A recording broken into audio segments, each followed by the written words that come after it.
Ter um caráter aprovado por Deus é fundamental para nós cristãos. Nós queremos ter uma vida frutífera e equilibrada. Todo ser humano tem seu caráter formado desde o momento do nascimento, através das suas experiências e interações com o meio. O caráter de uma pessoa se manifesta principalmente através de 3 formas: seus princípios de vida, aquilo que ela acredita, aquilo que são valores fundamentais para ela, seu estilo de vida, a forma como ela vive e os seus hábitos, e a sua conduta, como ela reage perante as situações da vida. São dessas 3 formas que nós mostramos o nosso caráter. Mas o nosso caráter, ele é em grande parte formado pelos nossos hábitos, como naquela frase tão bonita atribuída a Frank Outlaw, que nos diz assim: cuidado com os seus pensamentos, porque eles se tornam palavras. Cuidado com as suas palavras, porque elas se tornam ações. Cuidado com as suas ações, porque elas se tornam hábitos. Cuidado com os seus hábitos, porque eles se tornam o seu caráter. Esse pensamento nos mostra como os nossos hábitos, a forma como nós agimos repetidamente, de fato influencia a formação do nosso caráter. Pela neurociência, nós já comentamos aqui, nós sabemos que aquilo que nós fazemos repetidamente vai se tornando uma tendência. Os neurônios que disparam juntos se conectam juntos. Nós temos ações repetidamente e esses neurônios disparam juntos repetidamente, vão se formando circuitos neuronais que vão nos fazer responder praticamente no piloto automático. Sobre isso é muito interessante.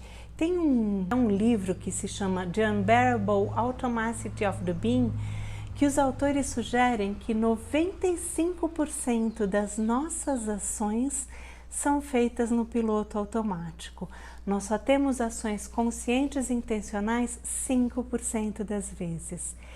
Portanto, aqueles hábitos que nós repetimos, aquelas ações que nós repetimos, que ficaram caminhos neuronais pré-moldados no nosso cérebro, eles têm que ser realmente modificados para que a gente possa ter essa transformação interior de dentro para fora. O bacana é que a gente sabe que isso é possível. É possível a gente usar esse 5% intencional para modificar os 95% não intencionais. Imagina você conseguindo transformar algumas das suas atitudes do modo automático para serem atitudes compatíveis com o caráter de Cristo. Essa talvez seja a nossa parte do transformem-se pela renovação das suas mentes, lá em Romanos 12. Romanos 12, 2. Esse versículo me fala muito sobre transformação espiritual e neuroplasticidade cerebral. Eu acho uma bênção a ciência ter descoberto que é possível sim a gente moldar essas formas de agir antigas em nós. E para isso nós temos que moldar os nossos hábitos. E existem também alguns princípios das ciências sociais e da neurociência que nos ajudam a entender o que nós precisamos para mudar os nossos hábitos. Isso é bastante interessante. A gente precisa, em primeiro lugar, de uma forte motivação pessoal, uma motivação verdadeira. Para nós cristãos, a motivação é realmente desejar essa transformação no interior do nosso ser e conseguir esse caráter, conseguir formar esse caráter de Cristo em nós. Então, o nosso primeiro passo é desejar e é buscar isso de Deus e do Espírito Santo.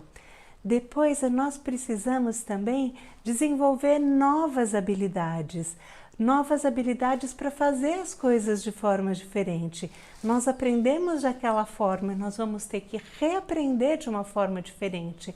Não adianta a gente achar que a gente vai conseguir fazer isso na nossa força de vontade, na nossa força humana, porque não vai. A gente precisa buscar persistência e precisa se treinar a agir intencionalmente de outra forma, até que essa outra forma de agir fique intrínseca também para nós. Outra coisa que a gente tem que cuidar com os cúmplices, transformar nossos cúmplices em aliados. O que são cúmplices aqui?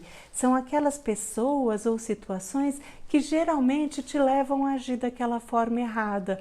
É como se fossem cúmplices para o mau caminho. Às vezes não é intencional dessas pessoas. E é interessante que você converse com elas. O que você está buscando? Que você está buscando uma nova forma e tente transformá-los em seus aliados. Às vezes, uma situação de uma pessoa que vocês sempre acabam discutindo e brigando pela mesma coisa. Converse com ele. Eu não quero mais discutir, brigar sobre isso. Eu quero fugir dessas armadilhas porque eu estou tentando realmente aprender uma outra forma de agir. Também é interessante que a gente desenvolva novos incentivos. A gente não queira mudar tudo de uma vez. É claro que nós temos um monte de coisas para mudar. Existe um monte de coisas em nós que precisam ser aprimoradas.